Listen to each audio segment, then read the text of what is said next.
UFC 309, Jon Jones versus Stipe Miocic. Should be Tom Aspinall in there, but he's going to be the backup fighter. The true heavyweight champion of the world is the backup fighter for a fight that should be his next opponent. But Stipe, who hasn't fought in nearly 4 years, is going to get a title shot in a Jon Jones retirement fight. Jones is saying he's going to retire after he beats Stipe Miocic, or if he loses to Stipe. I mean, it's still a possibility. Stipe is a fighter, one of the best heavyweights of all time, much older now, out of his prime, but who knows how Jon Jones is going to fight after his chest injury. You know, it was a very big surgery, so who knows? Maybe Stipe is able to beat Jon Jones if Jones isn't able to wrestle with him, which would actually be a big thing here. If Jones cannot wrestle with Stipe, he's probably going to lose the fight. In the heavyweight division, Jones can't be boxing with these guys. He cannot be throwing hands with them and going back and forth on the feet. He needs to take the fight to the ground because most of them cannot grapple at the level that Jon Jones can, but a lot of them can outstrike him. Or if we see Dominic Reyes outstrike him and Thiago Santos without any knees do very well in the feet with Jon Jones, I'm pretty sure even an old Stipe Miocic can land some good shots on Jones. And we know that Aspinall will probably wash both of these guys. So I think Jones is going to run right through him. I think he's going to take him right to the ground immediately and choke him out. Right? Stipe's probably going to give up his back like a wrestler who doesn't have much jiu-jitsu to him will usually do. We've seen him actually do that before as well. Jones is one of the few heavyweights that can go for submissions, and so is Tom Aspinall, but he's the backup fighter. So I think Stipe is going to be a bit too slow for Jones. I think he's going to get taken to the ground,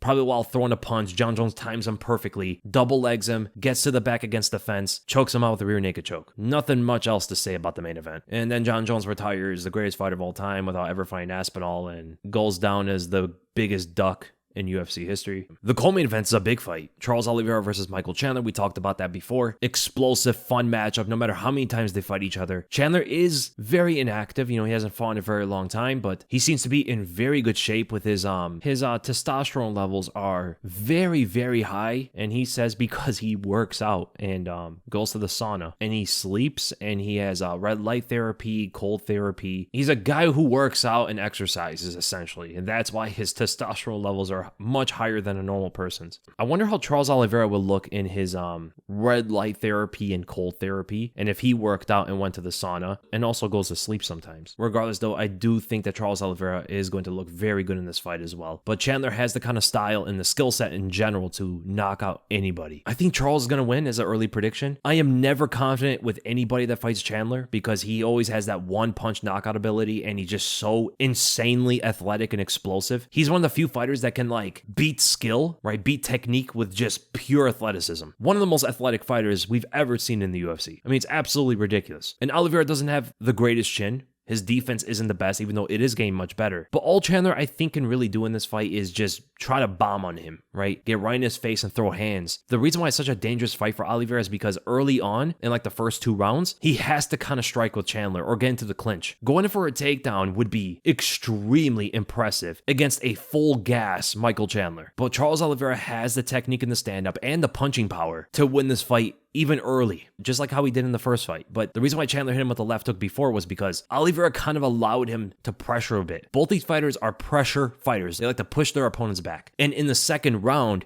you saw Oliveira stand toe-to-toe with Chandler. They both threw the right hand. Oliveira threw the left hook. Chandler pulled back and got dropped. He pulled away from the exchange without throwing a punch or without putting up a guard. And that left hook from Charles Oliveira changed the whole fight. I cannot wait for this fight, man. It's going to be insane. I think Oliveira is going to win, but you're never confident for any fighter that's going up against Michael Chandler.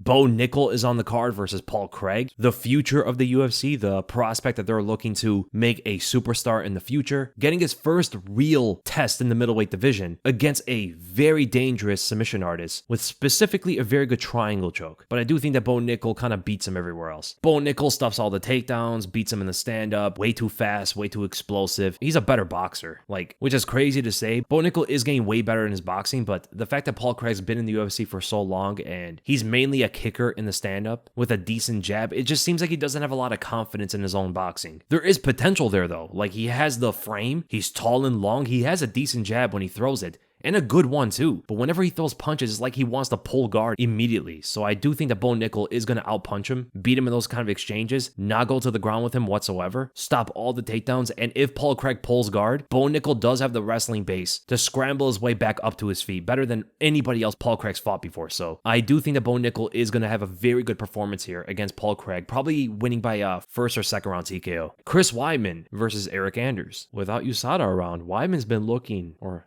in his last fight, he looked really good. And both Jones and Weidman on the same card. How many eye pokes will there be on that card? Weidman might even be better than Jones at the eye poke. He actually knocked an opponent out with an eye poke combination. Jones has never done that before. Right, Jones did dig out Glover Teixeira's eyes, but he's never knocked anyone out or did like a 2-punch both side combination like Weidman did. Jones usually like does quadruple jab eye pokes for his combos. Weidman though, 1, 2, 3, boom, just like banging combos with those fingers, man. Eryk Anders is gonna have to like really tell the referee, hey, make sure Weidman does not go for eye pokes. But regardless, it should be a pretty good fight. And if Weidman is looking like he did against Bruno Silva, and forget about the eye pokes, just his abilities now, I think he's also going to look very good in this fight. Anders is a very respectable fighter. He's gritty, he's tough, very durable fighter, but offensively does not really stand out in his striking or his wrestling or anything like that. Weidman, I think, technically is a better striker. He's a better boxer. He has better kicks. He's a better wrestler. He has better jiu-jitsu. Like, he's bigger. I think Weidman's going to have a very good performance against Eryk Anders. A kind of performance that might make a lot of fans believe that he's back. Nikita Krylov versus Azamat Murzakanov. I'm very happy to see Krylov back. He's one of the top-ranked light heavyweights. I think he's one of the few heavyweights that can challenge Alex Pereira, but Azamat's a dangerous striker, man. We're going to see if Krylov can get the fight to the ground and win that way. I think the striking would be a bit on Azamat's side, even though Krylov is like very unpredictable with a lot of strikes that he throws. His footwork is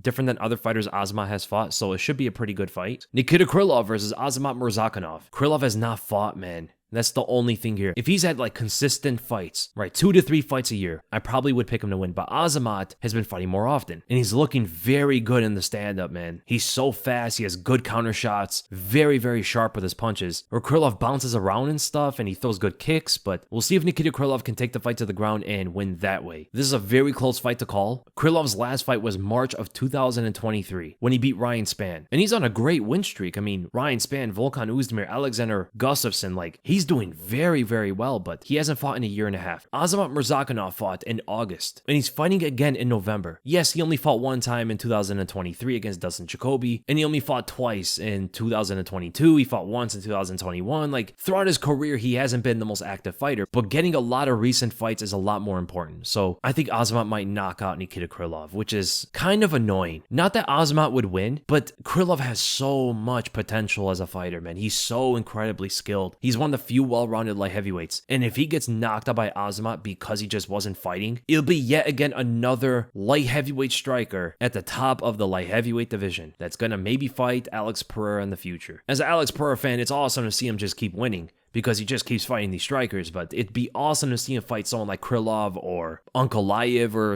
anybody that can shoot a decent takedown, right? Besides Jan Blachowicz in a fight that was in high elevation and it was very competitive, and, even though Jan is not even that insane of a wrestler, I do like the way that Azamat strikes out there, but looking at it from like an Alex Pereira fan's perspective and looking as a fan of the light heavyweight division, I don't want everybody in this weight class to be a striker, man. That's just so lame, because that just shows you how horrible the light heavyweight division is, that a wrestler could not get up there in the rankings, where every other weight class they can, except middleweight. But it looks like middleweight in the future is going to have some really good wrestlers at the top, right? All these great wrestlers at lightweight and featherweight and bantamweight and even flyweight, like there's some good wrestlers there, or at least well-rounded fighters, or welterweight. Like all these weight classes can have amazing wrestlers and amazing strikers throughout the whole rankings, but in light heavyweight, no, it's all just strikers, because they just cannot get a decent wrestler, man. I like striking in MMA way more than wrestling, but I'm watching MMA for a reason and not Muay Thai. Nothing against Muay Thai, I love that sport too, but if I want to see the best strikers in the world, I'm not looking at the light heavyweight division in MMA. I'm looking at Muay Thai, kickboxing, etc. So I do think that Azamat is going to get the knockout, but that's pretty much because I think Nikita Krylov is going to be a little bit rusty in that fight. Jonathan Martinez, dark horse of the bantamweight division, just lost to Jose Aldo, but Aldo seems to never just like completely lose his skills, no matter how out of his prime he gets, He goes down the hill a little slower than other legends. But Jonathan Martinez is fighting Marcus McGhee. For those who have never seen McGhee fight, this guy is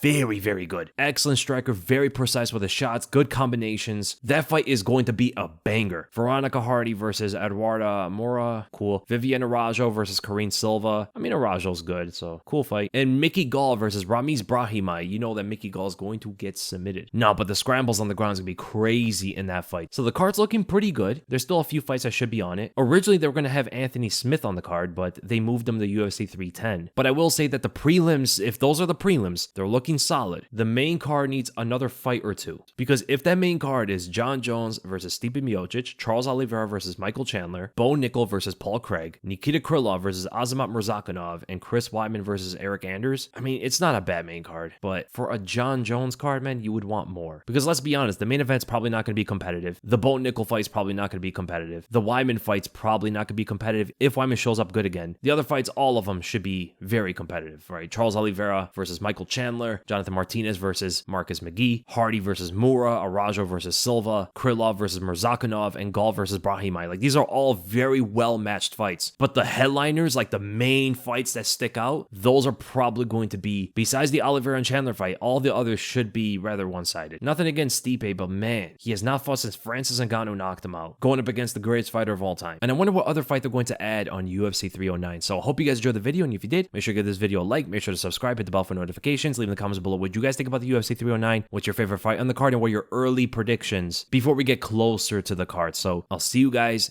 in the next video.